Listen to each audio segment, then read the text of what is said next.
2020, so that means a virtual Freedom Award tribute.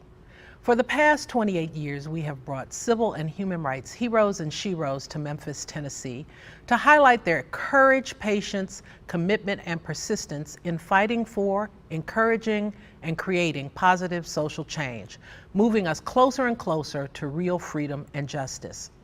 We've had the opportunity to give so many of these great human beings their flowers while they were living.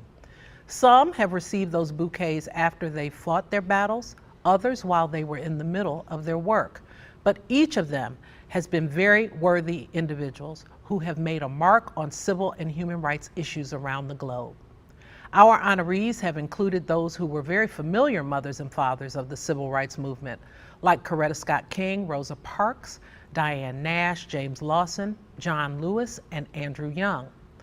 They have also been global human rights activists like President Nelson Mandela, the Dalai Lama, and President Ellen Johnson Sirleaf. We've also brought celebrities who have contributed to the cause of social justice, like John Legend, Ava DuVernay, Oprah Winfrey, and Magic Johnson. While Freedom Award is primarily about those individuals, we can't forget about the great entertainment, the singers, musicians, spoken word artists, and our MCs that always bring their own style and interpretation to the event. There are far too many to name, but like me, if you've attended even one award ceremony, you probably have a favorite honoree or moment that comes to mind. If you've never attended, have we got a treat for you. Although this year we could not get together, walk the red carpet in our finest outfits, and share a drink and a few hors d'oeuvres, we invite you to join us this evening as we take a virtual journey through the past and lean into the future in preparation for our 30th anniversary in 2021. Tonight, we walk down memory lane and revisit some of the very best moments of the past 28 Freedom Award events, including our student forum that precedes the Freedom Award ceremony. So get comfortable, grab a special beverage and a bite to eat, and let the National Civil Rights Museum get your 2020 holiday season started. Enjoy the show.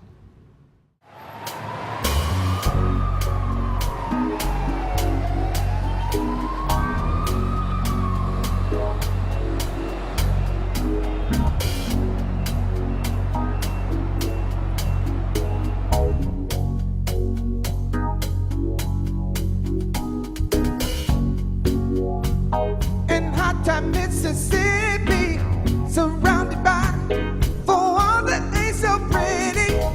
His parents give him love and affection to keep him strong, moving in the right direction, living just enough for the city. Yeah. His father works some days for 14 hours. And you can bet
On December 1st, 1955, in Montgomery, Alabama, this lady was put behind bars. On July 4th, 1991, in Memphis, Tennessee, we say thank you. Ladies and gentlemen, Miss Rosa Parks.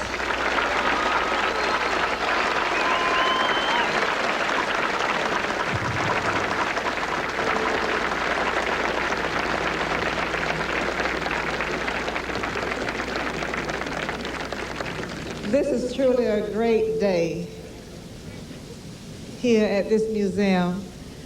I can recall when I learned of Dr. King being shot, how hurt I was. I became physically ill just to think about this tragedy. But today I'm very happy and proud to be here and to be a part of the opening of this museum. We need to continue to work for civil rights because there are some values which are core values. There are some things we believe in which we will stick by to the death, and they are things like freedom. Freedom is core. We can't compromise on freedom. There are no gradations of freedom. There is not a first tier and a minor tier of freedom. Freedom is freedom is freedom. And friends, tell them that when we struggle against racism, when we say we are fighting for freedom, it is not freedom for black people, it is freedom for all of us.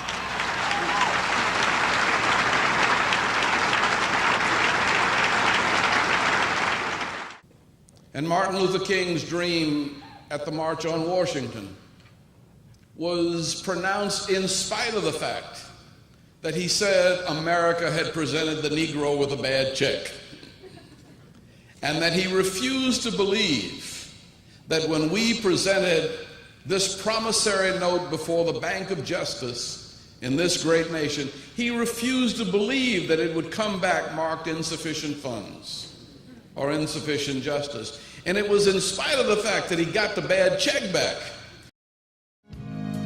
Let there be peace on earth, and let it begin with me. Let there be peace on earth, a peace that was meant to be.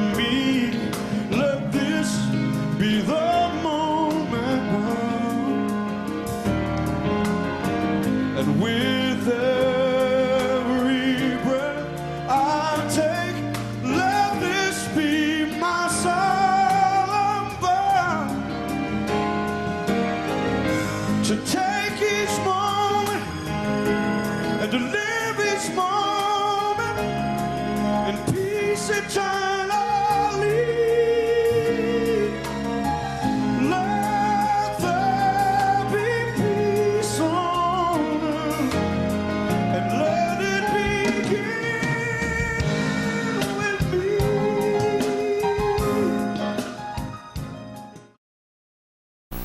Dr. King called me because he had heard that somewhere my commitment to social struggle made me available to the cause to which he aspired. He was 2 years younger than I, and when we met in the basement of a church in Harlem, and he unfolded for me his concerns about our nation and our people. I understood at the end of our 4-hour exchange that I would become inextricably bound to the cause of ending legal segregation in this country and move for the betterment of all the people of our nation. I came with doubt, I came with question, but my doubts were no more than his and many others. But in each other we found strength. And in the way the American people began to respond to our cause, we were able to feel great faith in this nation's ability to change the wrong. For a South African to be honored here tonight in this place and by this body, inspired as it reminds us again of the indivisibility of human freedom, where the freedom and rights of people in one part of the world are violated. We are all demeaned and diminished as humans. Our freedom cannot be complete while others in the world are not free. Your award inspires us to continue the struggle for freedom and human rights. It reminds us that the long walk to freedom is not yet over. Sometimes it's very, very difficult to look at progress, to look improve in the future, because 10 years ago, I say, in 10 years, maybe the humanity have different history. Maybe the humanity to take a new perspective. But now you look same situation. Our struggle against impunity is the same. Our struggle against racism is very important. It's the same. Our struggle for the peace is the same, for the justice. And I think it's very important to make these kind of activities because we need to make one agenda, one schedule for the future. Thank you very much. Gracias, gracias, gracias. When you walk through the museum and you see this wall of faces of people who've received this award previous to tonight, it's really daunting, it's humbling, and you know that I'm in high cotton now. But I want to accept this award in the name of the anonymous women and men who made the movement. The people with tired feet, the protesters who were beaten back, the people who wouldn't turn back. It was they who inspired me, who made me know that ordinary women and men could create extraordinary change. Dr. King was killed by a man who hated his politics of a different race. Bobby Kennedy was killed by a young Arab who hated his politics because he thought he was his enemy because he believed Israel had a right to a home in the Holy Land. On the darkest day of my presidency, personally, my great friend Yitzhak Rabin was murdered by a young Israeli Jew who believed he was a bad Jew and a bad Israeli because he wanted those Palestinian kids to have a homeland and a place to grow up and a life. And he thought Israel would only be secure if they could share the future. So we've been fighting about this kind of stuff everywhere for a long time. Use this museum, use your life, use your wisdom, use your heroes.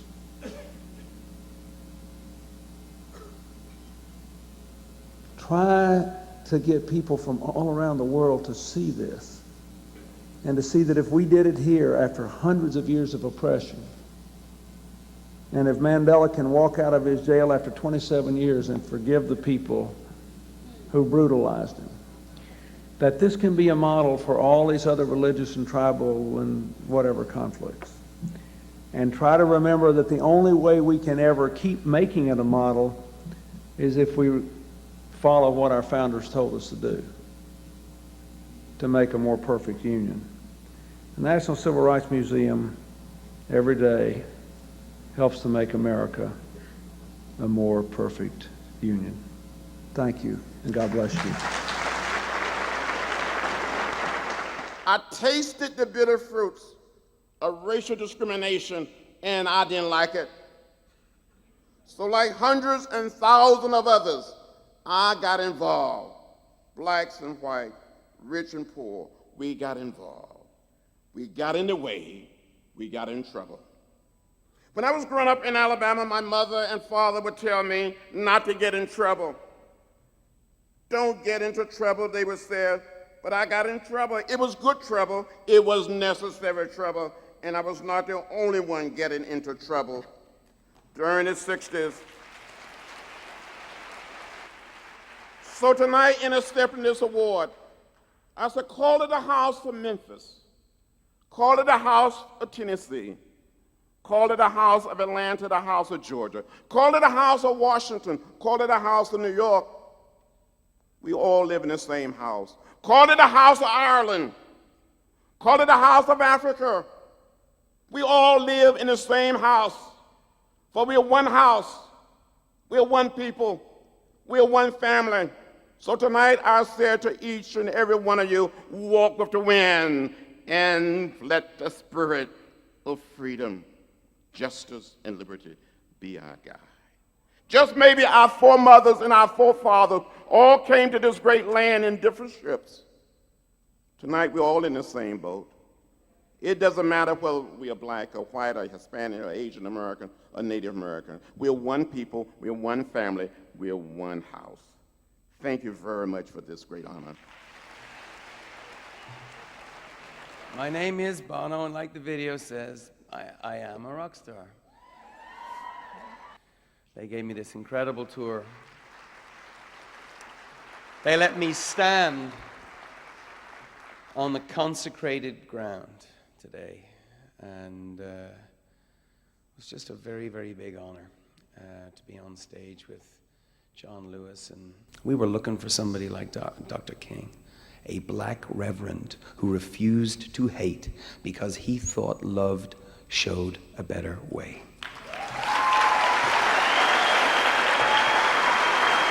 I walked through the Lorraine Hotel, the museum today. This was my first visit, and I consider it a gift to be in the place where Dr. King's spirit ascended from. I consider it to be a gift of empowerment and strength and courage and spirituality to be able to walk the halls of the Civil Rights Museum and see the faces and hear the voices of those who made my life and our lives possible. I owe them a lot.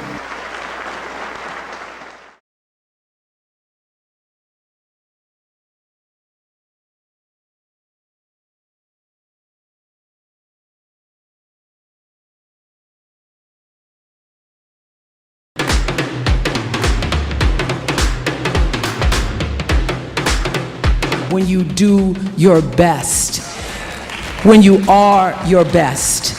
And that is what you owe. You owe every person who gave up their spirit.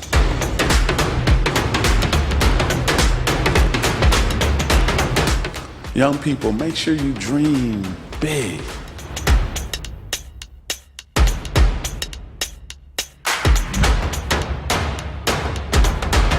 You know, Deidre, you and I are the youngest MCs ever invited to host a public forum.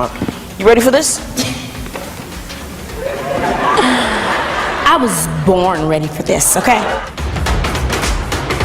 What advice do you want to give students who want to make a change, but they do not know where to start? That your generation would understand that there was more to what my dad and my mom and those in the movement did than marching and protesting and demonstrating.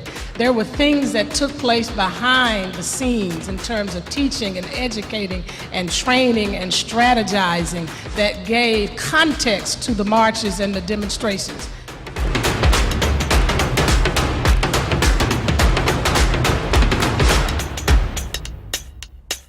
Think about what angers you, what makes you passionate. Think about what affects you and your family or someone in your community that you feel some passion about. Show them the palms of your hands, because maybe because your palms are white, it will remind the shooter that you are just like them.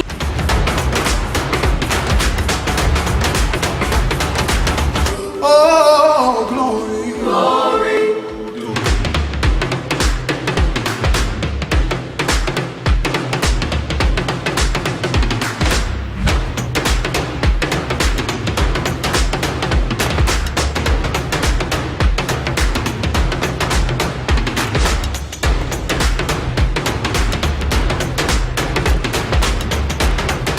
Say, I am somebody.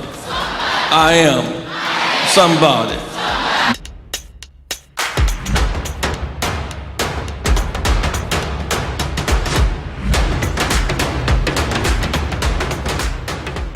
A young couple asked me, when did this thing get started? About the origin of the movement. And of course, all people, including black people, are born with a sense of freedom. So when in another era, Dr. Stanley, in search of Dr. Livingston, went to West Africa, he found bones buried in the sandy shores of that continent, belonging to our ancestors who died on those sandy shores, resisting being taken in chains on ships through a dark passage to a world of slavery. That was the beginning of the freedom movement on the continent. And they were saying, as they died there, what the surviving descendants said here in this country in a spiritual: before I'd be a slave, I'd be buried in my grave, go home to my God and be free. I just come to say I love you. I just call to say how much I care. I do. I just call to say I love you, and I mean it from the bottom of my heart. Of my heart, I love it from the bottom of my heart.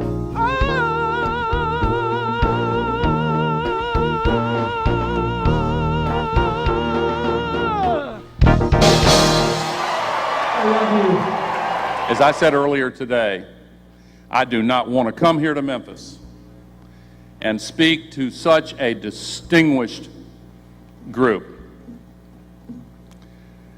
without doing some business. I need your help. I need your help. We face an emergency. And on Main Street and Wall Street and Beale Street, we need men and women of character who are devoted to truth and who care about those who come after us to look this squarely in the eye. I need your help. We need to solve this climate crisis. It is dangerous, but it is the greatest opportunity that we have ever confronted.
like the one, someone really cares.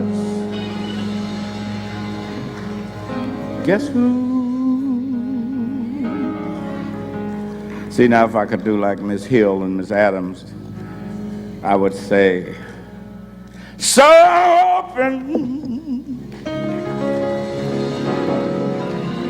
open your heart, oh, then surely you'll see. 5, that's someone. 4, who really cares. There's someone who really cares is me.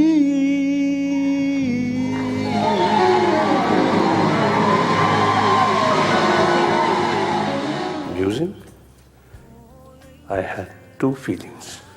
One feeling, sad.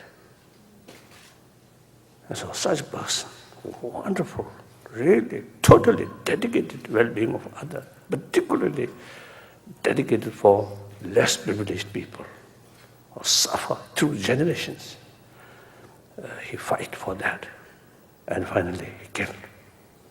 It's sad. But another feeling, no matter how much obstacle, but struggle, or just a struggle for right, for freedom.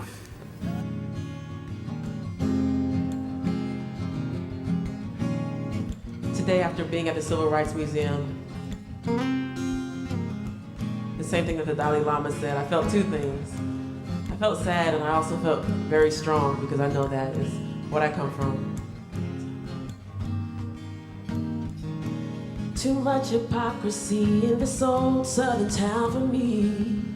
Way back in 1619 began this tragic story. Thrown into slavery's den, the crime was the color of skin. Never to see the light of the past again. And I wanna go where the mountains are high enough to echo my song. I wanna go where the rivers run deep enough to drown my shame. I wanna go where the stars shine bright enough to show me the way. I wanna go where the wind calls my name. The wind is calling India, India, India. My friends, we are blessed. Let's not forget it. And let's continue to give to each other, to our communities, our country, and this world. My grandmother said, "Baby, come back, you haven't finished your prayers." And as a child, I would wonder, what now? What didn't I say? And come back and get on her knees. She said, "You didn't ask God to make you a blessing." And I would say, "God, make me a blessing." Get up and go on about my business. And over the years, that became a pattern. I finally realized the essence of being a blessing. I stand before you tonight thanking you so much for this honor. But as you honor me, you honor yourselves.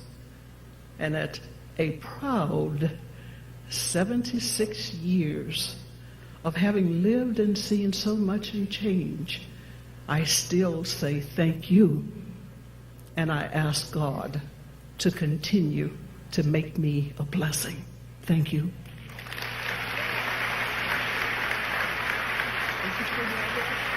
We have a freedom that's unparalleled in the world, and we have that freedom. We have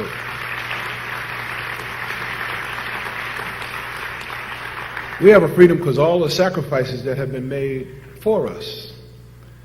And that's why this month is so special for me, because I'm physically touching people who were there and the results of their work, they're actually getting a chance to experience firsthand. And the ones who made the greatest sacrifices, Medgar Evers and Dr. King and so many others who just took a lot of beatings, so many others who rearranged their lives because civil rights struggle became their it. And you're looking at an individual who is, once again, very humbled by the opportunity, the honor, the recognition. I know Magic Johnson and Kareem Abdul-Jabbar, whose words I heard give narration to my video. I thank them in absentia. And I know that whoever's next will be worthy because the curators and the organizers of National Civil Rights Museum has only looked for the best examples to give this Freedom Award to. So thank you for elevating my status and helping to make my life and my legacy complete. Thank you, and God bless you.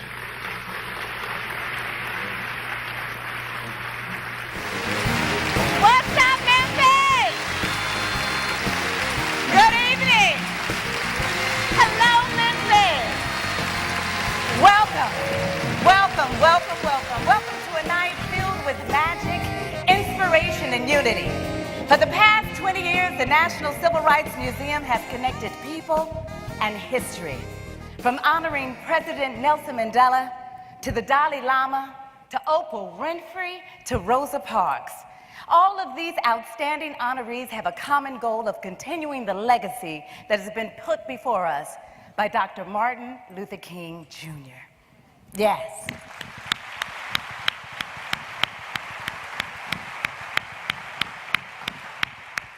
And that legacy is pure and simple.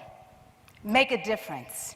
Uplift your brothers and sisters and seek a colorblind solution to problems that are colorless, such as poverty, injustice, and inequality.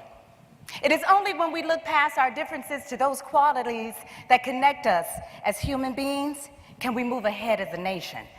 So tonight, we honor men and women who have done just that. They looked the challenges squarely in the eyes, and they didn't back down, and I, for one, am so glad that they didn't. As I stand here strong and firm, and I humbly say, thank you.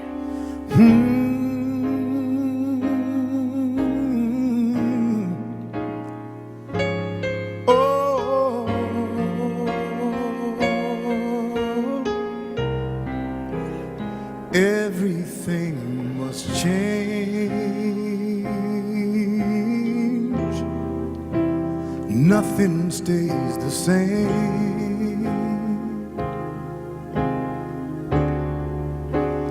Everyone will change. No one stays the same. The young becomes the old, and mysteries do unfold, 'cause that's the way of time. Nothing and no one goes unchanged.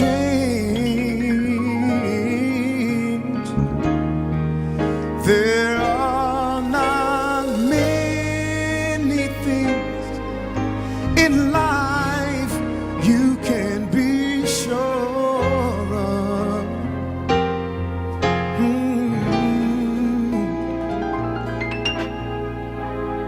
Except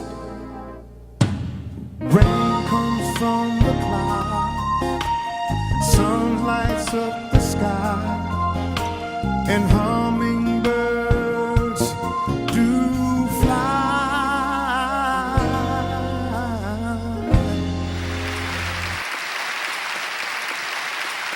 If we can give them this space, all human beings will be as tall as any other human being. And I keep repeating, poverty should not belong to any civilized society. Poverty should belong to museum. That's where poverty should be. Nobody in the world should remain a poor person. We can do that.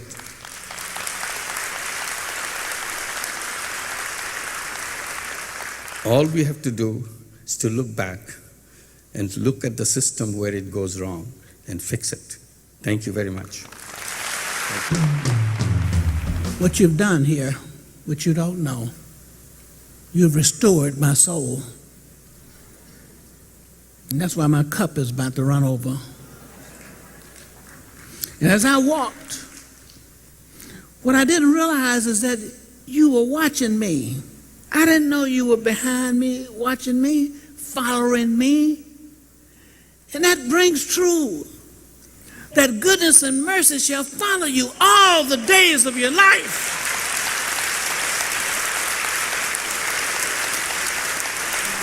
I want to thank you for restoring my soul. You know, my brother and sister and I never ever intended to carry the torch of St. Jude. In fact, my father had been quite clear to us that this was his promise and that the work of the hospital would not be our burden to carry once he was gone, which of course was psychologically brilliant. And I know too that my father would join me in thanking the National Civil Rights Museum for all that you do. How moving and fitting that you have transformed the Lorraine Motel, a place of such deep sadness 44 years ago, into an inspiring destination so that all may pay tribute to the triumph of Dr. King's vision. So on behalf of the Thomas family, on behalf of our St. Jude family, and on behalf of all the children and their moms and dads, thank you for this wonderful honor. God bless you, and God bless your good hearts. Thank you. Somewhere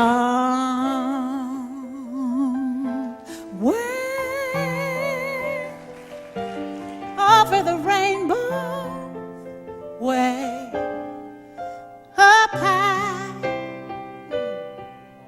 there's a land that I've heard of once in a lullaby.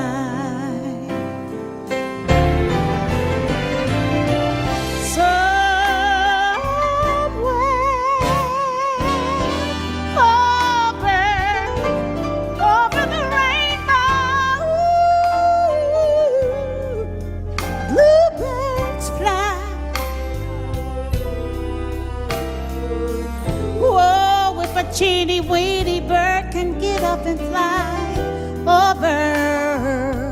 over the rainbow. Then why, oh why can't I? Someday I wish upon a star and wake up where the clouds are far behind.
Over the rainbow, then why, oh why can't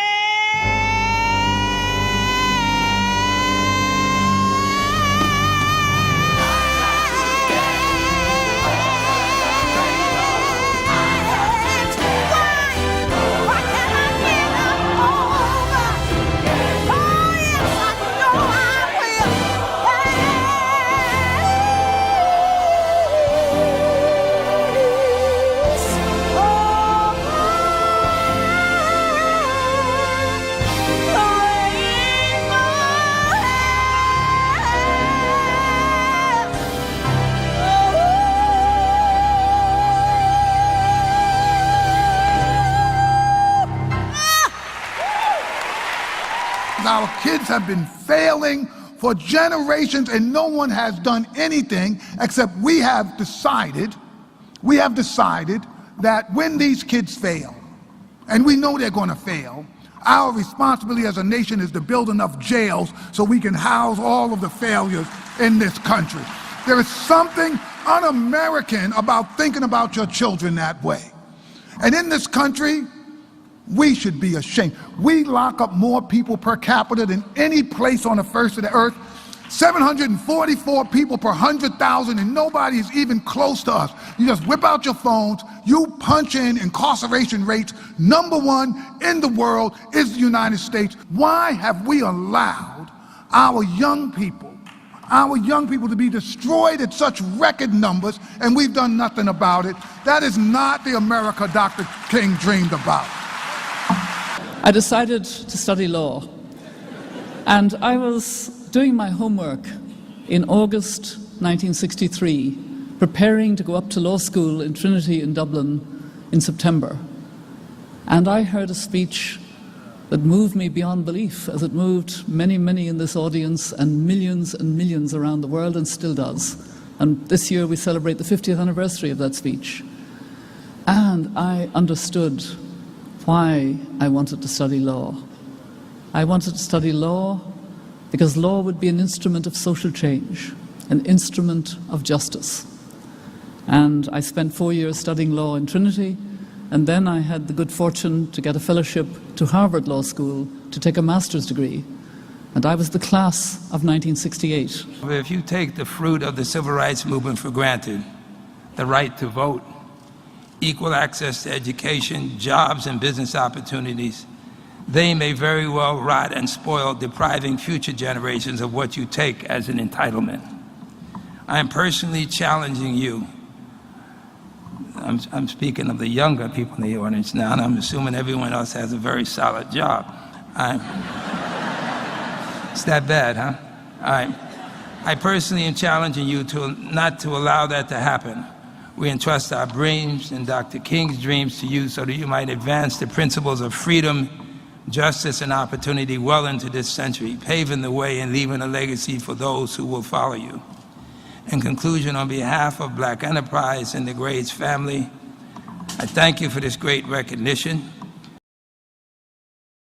I come from a profession that is not known for its humility. To be in the company, however, of these people that you have been honoring here tonight is just a little bit like being Barry Manilow at a Jay-Z concert.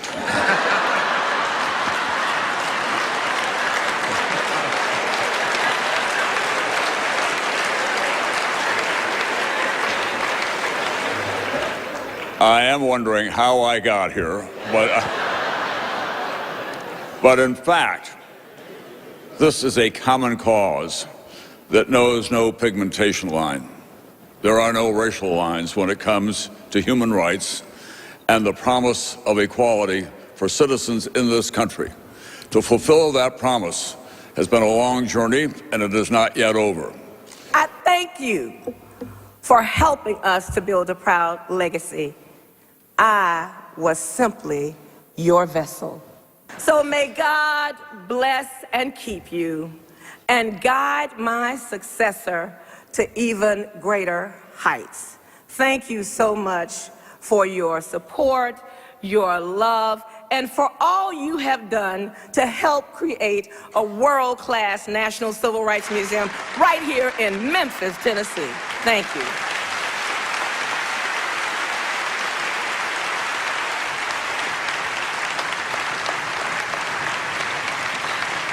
Ladies and gentlemen, please welcome Terry Lee Freeman, President of the National Civil Rights Museum.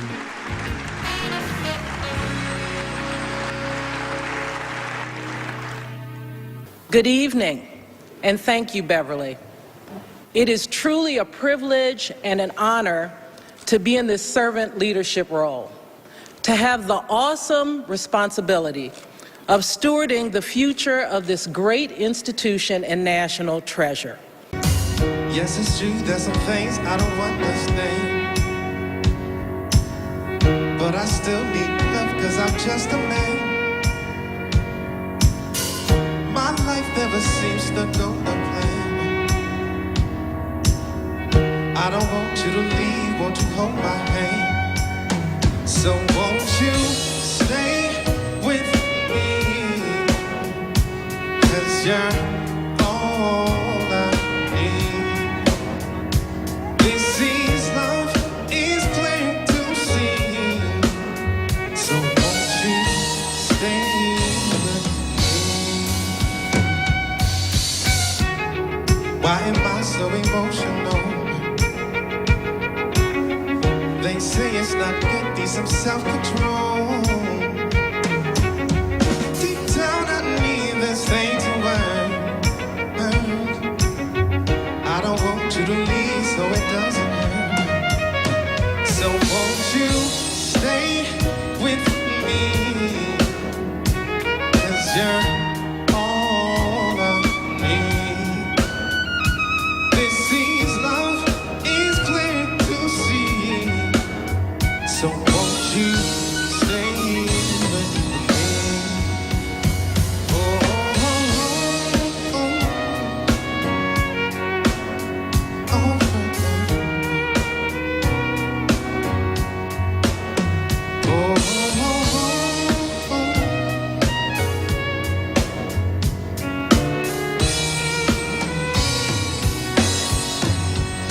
So won't you stay with me? Tonight we celebrate. Tomorrow we pursue our mission to make sure no one ever forgets. We will continue to examine where we came from and how far we've come, who we are and who we hope to be. We are immersed in this very important movement. She passed their test so that they had no more excuses. See, what they meant for evil, God meant for the development of her future. Little soldier, left, right, left. March her dainty little feet on the battlefield of racism. The mere value of her presence yielded this important lesson. Racism is a grown-up's disease, and we should stop using our children to spread it, but instill into them the value of love, education, and the premise that every race is worthy of being accepted. As I walked through the museum, and before I knew it, I was in the space where Dr. King was. And I looked out onto the balcony, and I felt like I saw what he saw. It was something that I will never forget. So to be honored here tonight in this manner, I cannot begin to tell you. I feel like I've found my rightful place in history, and you all have given that to me, and I thank you so, so very much. So my charge to you would be to think, what can you do? It doesn't have to be the front lines. Well, you all are here tonight, so you've done a bit. But to inspire others to see that you don't have to be on the front lines, but you do have to do something to make the world a better place. I saw a poster last year in Mississippi, not where you'd expect it, and it said, "Y'all means all." Yes, we are all God's children, and we are all created in the image of God, or so we're told, and most of us believe it. And I don't see where it says that God is white or black or Asian or Hindu or Buddhist or Christian or Muslim or straight or gay. We're all created in the image of God. Y'all means all. Let's hold that thought and go forth and make it reality. Thank you.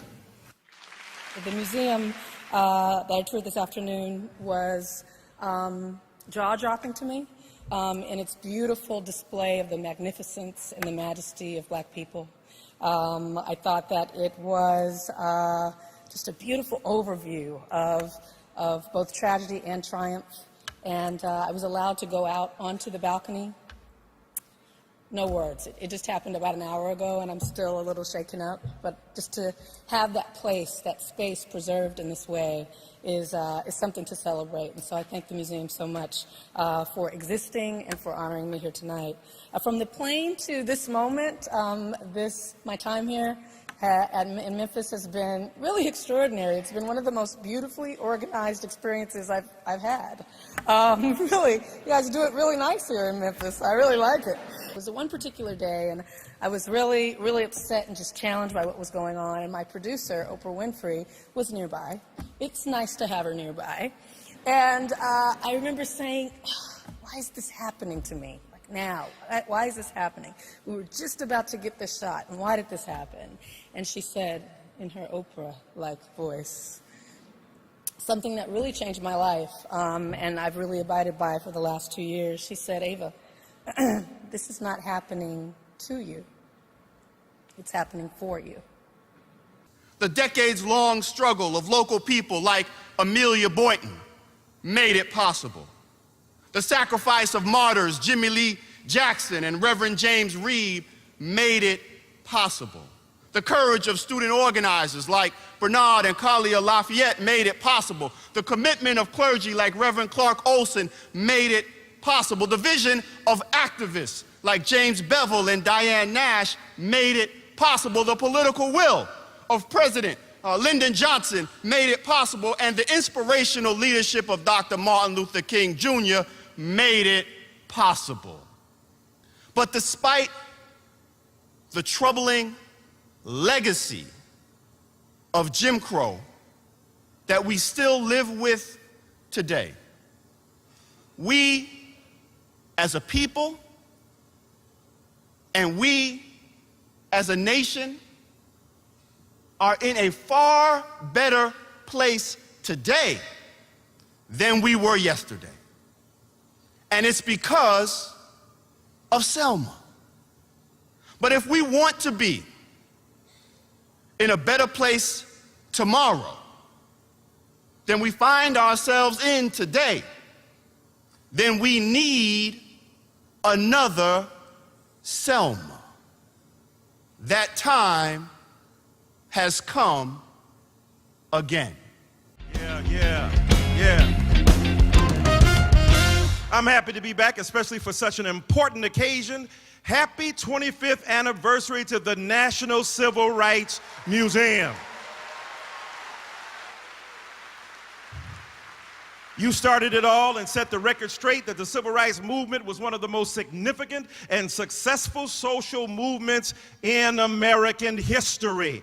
We know the struggle is still real. We are living it every day. That's why we got to protect our kids and protect our families and protect our bodies and protect American democracy. Stop killing us. Learn to love us. Embrace us as human beings on the road with you.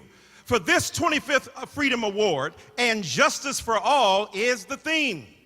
Justice for all is something we should all take seriously. Not justice for folks who look like you, or pray like you, or love like you, or live like you. Justice for everybody. That's what we're dealing with tonight. That's the dealio. That's the real deal, Holyfield. That's what we're doing. Falling back on that what the heck if I gangster lean, getting funky on the mic like an old batch of collard greens. Fighting for justice is their calling. You'll hear their stories and then you'll think to yourself, I need to get busy. I ain't working hard enough. Believe me, there's plenty to do. But these honorees are definitely making their mark. They make me want to go out and free somebody. Free somebody. Free somebody. I'm thrilled to be in this place. I'm thrilled to accept this award. I had some time in the museum this afternoon, which was deeply meaningful to me, and it just reminded me of something painful but something necessary to say. And what I have to say is that we are still not free in this country. We are not. We are burdened by our history of racial inequality. Our history of racial inequality has created a kind of smog, and we've all been breathing it in, and we're not free. And there's work to do if we want to get free. If we want to get free, we've got to talk about some things we haven't talked about. We've got to talk about the fact that we are a post-genocidal society. There was a genocide on this continent. When white settlers came, there were millions of indigenous people, native people, who were living here, and we killed them by the millions. We slaughtered them through famine and war and disease. We didn't own up to that. We didn't say that to genocide. We said, no, those people are a different race. And we use this narrative of racial difference to justify our conduct. And that same narrative of racial difference was then used to create slavery, centuries of enslavement. And I don't think the great evil of American slavery was involuntary servitude or forced labor. I believe the great evil of American slavery was the narrative of racial difference that we created in this country, the ideology of white supremacy that we made up to legitimate slavery. So I come from humble beginnings. People think that only certain people can talk about injustice. People also think that women shouldn't have a place at the table.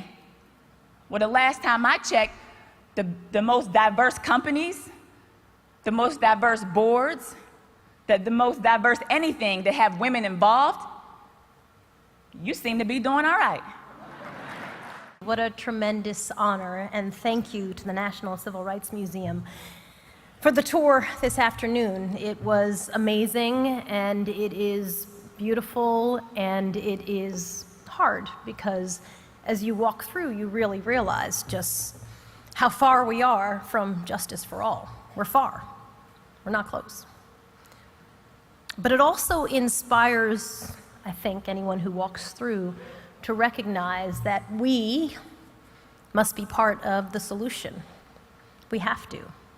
And so I am especially grateful for this award tonight, because it's great, if not a little unnerving, to be honored for one's work. But more importantly, I think it says that what you're doing day to day is important. It does matter, even if maybe people around you don't necessarily think so. And it's not just for historic value. It's that the work is relevant today, that all those things as you walk through the Civil Rights Museum, it's not just, hey, this happened in history. It's that it matters today. It's part of a continuum of what we're dealing with and fighting with and talking about and exploring and digging into today. It's relevant. I regard this museum as a national shrine from which we gain a special inspiration, a sense of duty and obligation, and a recognition of our kinship with each other. It is here that we are able to learn to embrace the better angels of our nature, as Abraham Lincoln admonished us to do. It is here that all of us, and especially our young people, can be informed of what is important in our lives and can be motivated to live up to our duty to build a better and a more compassionate and more caring society. I'm so proud to be here. I'm so proud. I'm so honored to have this very important prize for me as Tawakkul, for me as woman, for me as youth, for me as Yemeni, for me as Arab youth activist, for me as a human who is looking for freedom, dignity, equality, democracy, peace, love, and rule of law.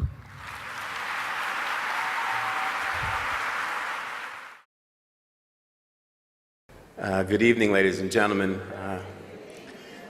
It is an honor for me to stand on this stage and represent the old man, the one and only Mr. Hugh Masekela.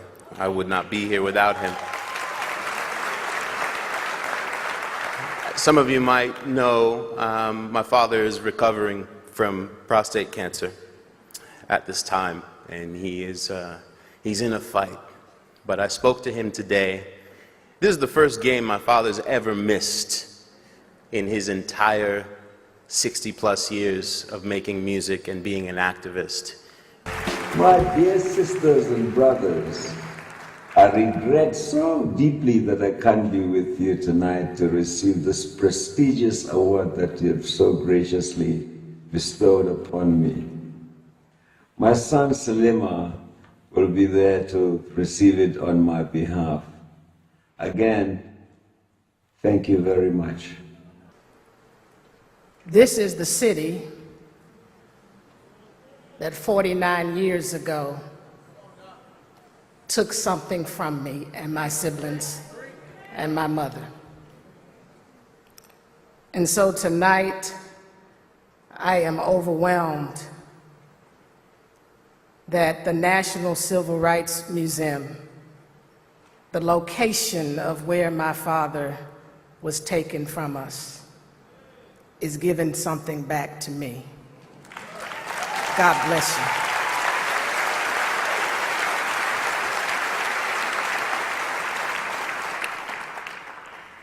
And I receive this in honor of the woman who is responsible for who I am through and through, my mother, Mrs. Coretta Scott King.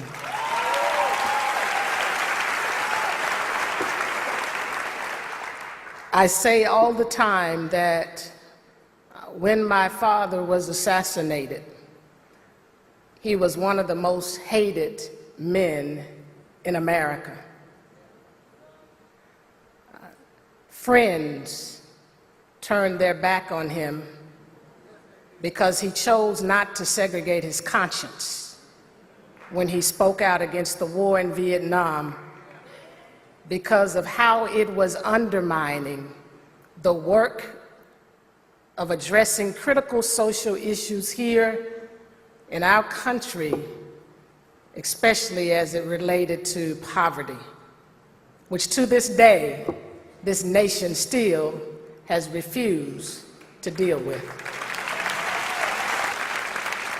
Ladies and gentlemen, we present the 1968 Sanitation Workers. Baxter Leach, presented by Terry Freeman.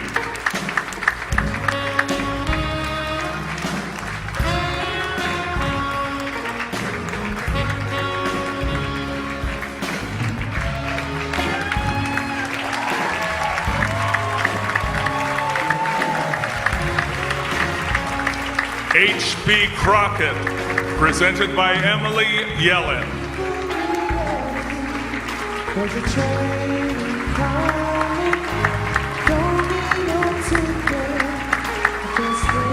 Odell Ewell,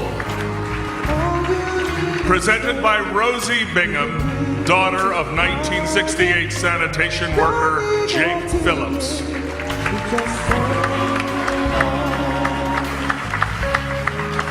Elmore Nickelberry, presented by Herb Hilliard, NCRM Board of Directors.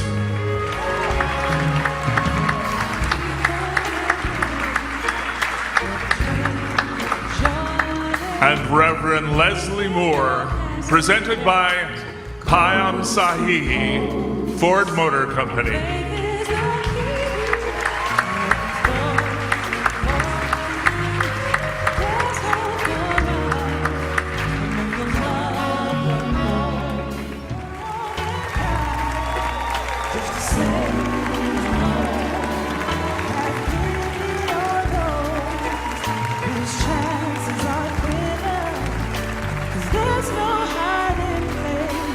From the kingdom's throne, there was a man, voice of the people, standing on the balcony of the Lorraine Motel.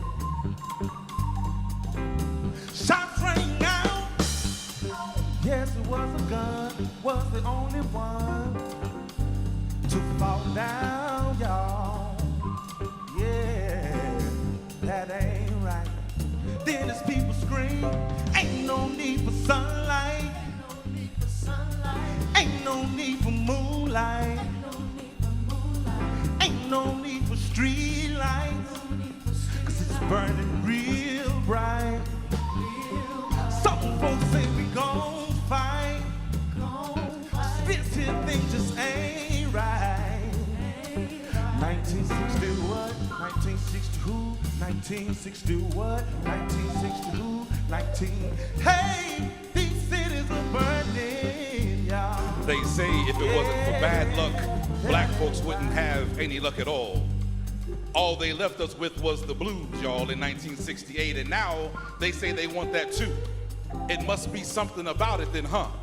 All this black on us, all this shadow and act, this earth and tone, this boom shakalaka, this hoochie coochie, this chakra, this gravel between my nails, this oil slick for a throat, a lump of coal for a heart beating like a tired diamond, all this black cat under a ladder on Friday the 13th, this soot they got all over my soul. They stole my ankh and put this Adam apple in my mouth, killed our black leaders, and then left us this drunk Noah saying he gonna love that animal going 2 by 2, but they love these Negroes with a 4 by 4, said swing, batter, batter, swing. Must be all this satchel in my Satchmo, this Josephina, my Jimi Hendrix, Nina, singing slaves to safety, Santa Maria, pizza, all them fancy names, but I can't sleep without sirens singing me to sleep.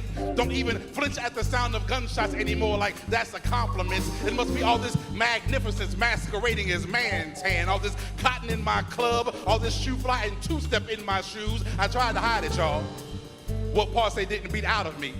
But just as soon as I think shoulder slump savvy, shuffle step spectacular, coon eyes lit, I slip up and let amazing fall out my mouth. Start speaking in Holy Ghost tongues, saying crazy things like, Oprah, Serena, Beyonce, Sandra, say her name, Solange, SZA, Ava DuVernay, Issa Rae, Michelle, OBA, Amazing Grace. How sweet the sound that saves some fool for getting his neck snapped by me. See, I once was Kanye, but now I'm Kanye. Was Jigga, but now I'm Jay-Z. See, I keep messing up in front of them, y'all forgetting my place. Must be all this black that refuses to be anything but beautiful. All this Sherelle and Patti LaBelle, all your hoes get to the encore in this Aretha Franklin all-clave. All this James Brown private plane screaming, I'm going to take you higher. See, I told Teddy and Curtis stabbed at Mayfield. I told Teddy don't pin too much grass. I warned Marvin that the world couldn't handle a black man that gay. As in happy, as in feel the joy the world didn't give, so the world couldn't take away. As in mercy, mercy me, I tried to play the role of trouble man, y'all, I swear I did. But see, my mama, she tattooed Malcolm on one fist and Martin on the other. Named her belt Mahalia and gospel me in the religion of butt-whooping revivals.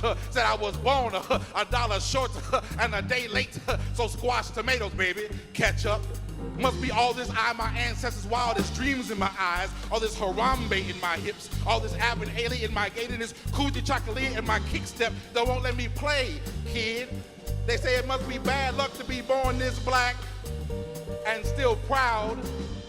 I say, yeah, there I go again. But this bad black luck is certainly better than no luck at all. In 1960 what? 1960 who? 1960 what? 1960 who? 1960. Hey, these cities are burning down. I've been thinking about this place, about where we are, and that this is a place where we may have lost a king, but we found our soul. And Reverend Jackson today said that this is Calvary, that Memphis is the place where the American soul found itself.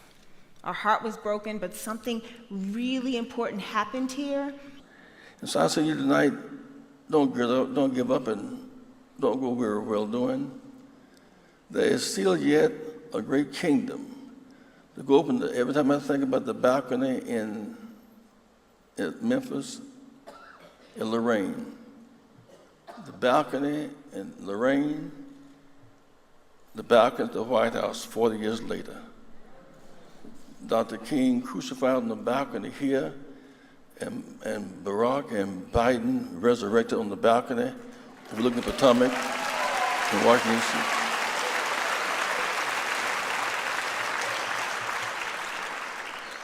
D.C. We become so used to black president, we expect another one. We shared a passion for education and a belief that every child, regardless of where they live, the color of their skin, or the income of their parents, deserved a quality education. I was taught in my family that one of the great benefits of being successful in business is to have the opportunity to give back to the community in a meaningful way. Through the lens of the civil rights movement, I can state with conviction that even today, 54 years after Brown versus the Board of Education, access to quality education for every child remains the civil rights issue of our time. On the 17th of January, carrying a black man who was about to pick me up, and we were jointly going to take a 124-mile ride to Washington, D.C. to be sworn in as President and Vice President of the United States of America.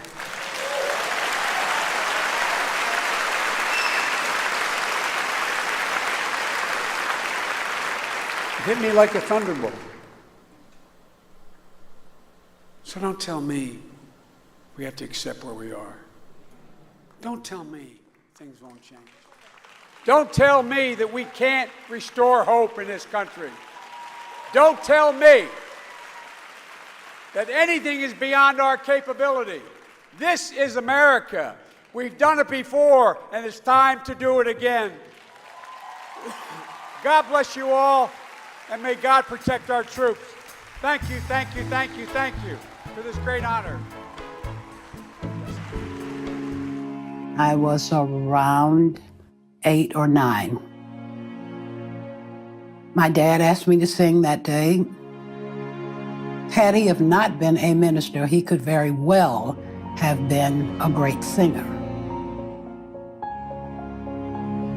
I really didn't want to sing, but he heard the possibilities and he continued to encourage me to sing.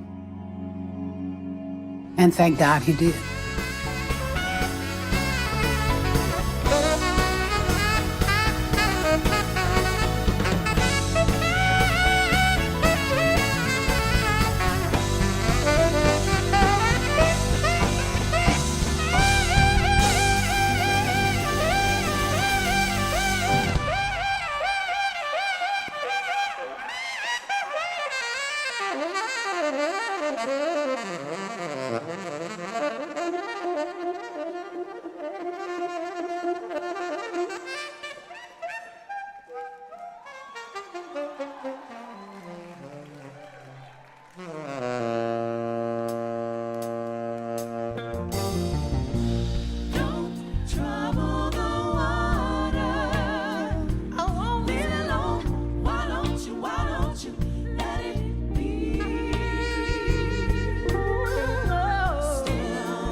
Thank you, National Civil Rights Museum.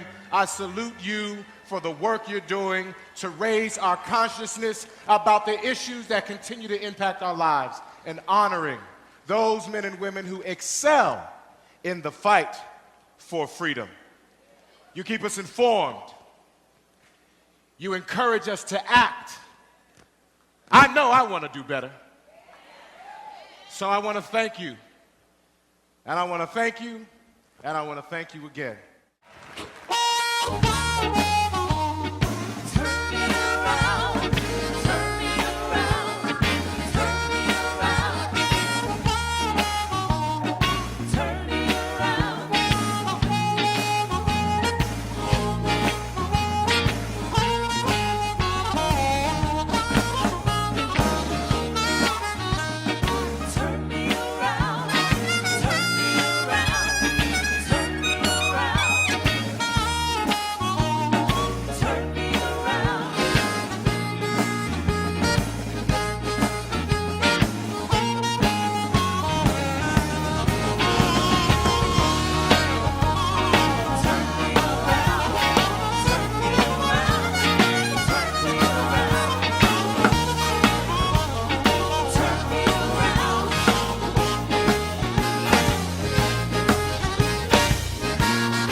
Sending this to my parents. I want them to see.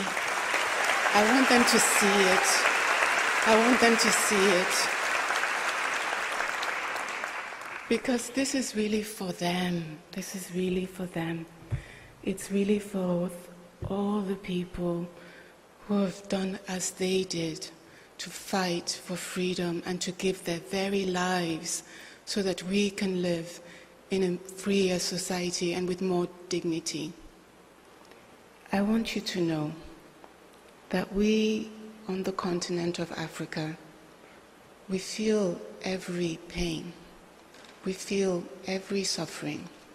We feel your every struggle. We celebrate your every success. We stand with you in solidarity as family. We want to be with you. We want to reconnect with you. We want you to know that your lives matter to us. So I just want to suggest to you that there is a deep, deep measure of freedom available to us, and that is laughter.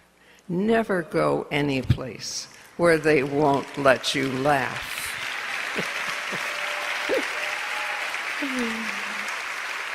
This is a high point of my life. I am so grateful to you. I promise, I will do my best to live up to this award and my two glorious co-awardees, and I look forward to a time when we are all free and we laugh. I'm tired, I'm weak, I am on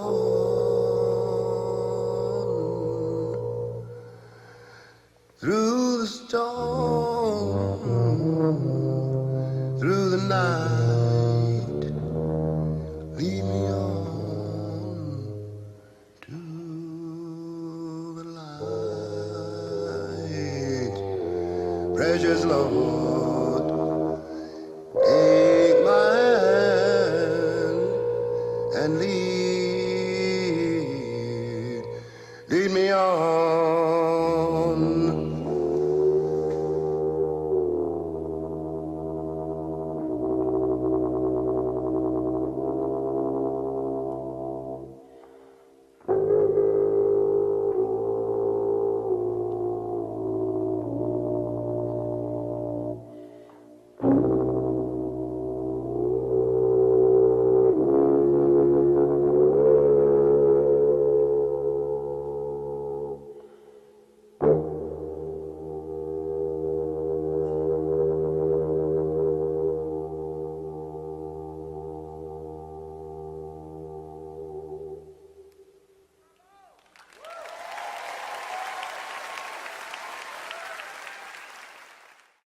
It is truly humbling to be here tonight, to join this incredible list of Freedom Award recipients. It reminds me that I have a lot of work to do to live up to this honor. Thank you for bringing me to the National Civil Rights Museum today. In a world that seems to move from one passing trifle to another, a world that revels in forgetfulness, that blissfully tries to ignore the past or whitewash it of its sins, you refuse to let us forget the darkness of the tragedy that birthed this museum. You righteously remind us of the anger, the shock, the numbness. Thank you for creating a memorial that channels that pain into a place of hope, of education, and resolve. It goes hands to the heavens, no man or no weapons formed against, yes, glory is destined. Every day women and men become legends. Sins that go against our skin become blessings. The movement is a rhythm to us. Freedom is like religion to us, yeah. Justice is juxtaposition in us. Justice for all, just ain't specific enough. One son died, his spirit is revisiting us. True and living in us. Resistance is us. That's why Rosa sat on that bus. That's why we walk through Ferguson with our hands up. When it goes down, we woman and man up. They tell us stand down, but we stand up. Shots we on the ground and the camera panned up. King pointed to the mountaintop and we ran up like One day, when the glory comes, it would be ours, it would be ours. oh, one day, when the war is won, we will be sure, we will be sure. Oh, glory, glory, glory. Oh, glory, glory. Oh, glory, glory, glory. Now the war is not over, victory isn't won, but we'll fight on to the finish. And when it's all done, we'll cry glory, oh glory, oh glory, oh glory. We'll cry glory, oh glory, oh glory.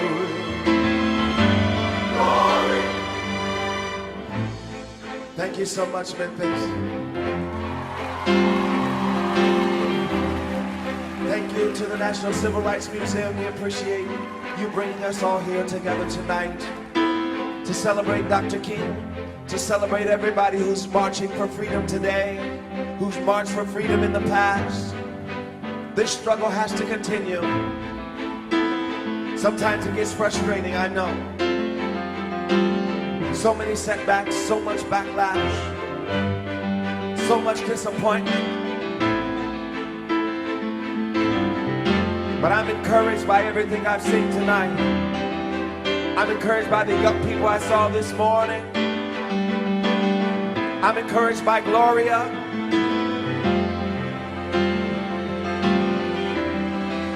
By Hafa. I'm encouraged to keep going. We can't give up. And one day when the glory comes, it will be ours. Oh, glory. Glory. Oh, glory. Oh, glory. Glory.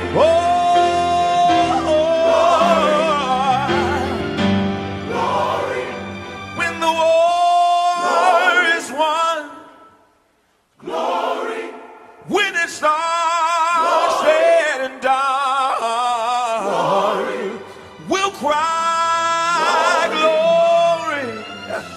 Oh,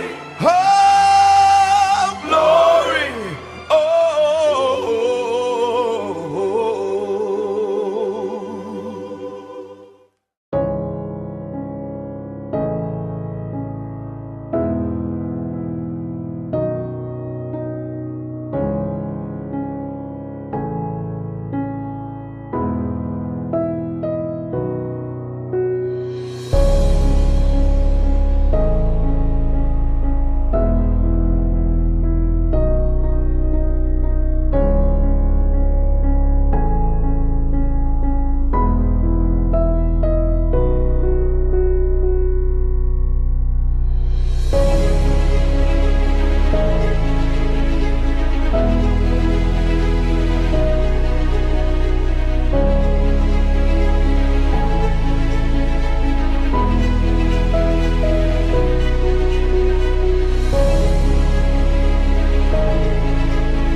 Hopefully you enjoyed tonight. Thank you for joining us for this virtual tribute to Freedom Award. 2020 has been a lot, but we must go on. We must renew. We must reflect on the world and our lives in it. And we must recognize those men and women who put their lives in danger to make this world, this country, and our communities better, safer, more just, seeking freedom for us all. That's what Freedom Award is all about. And we're so glad you were with us as we pay tribute this year. Yes, not quite the way we do it every year, certainly not the way we wanted to do it. But as 2020 has taught us, we have to keep going. We have to keep pushing forward. Speaking of pushing forward, 2021 will be pivotal this year for the National Civil Rights Museum. It's a double anniversary, 30 years for the museum, 30 years for Freedom Award. And we want you with us for this journey. 2020 is almost done, and we look forward to 2021.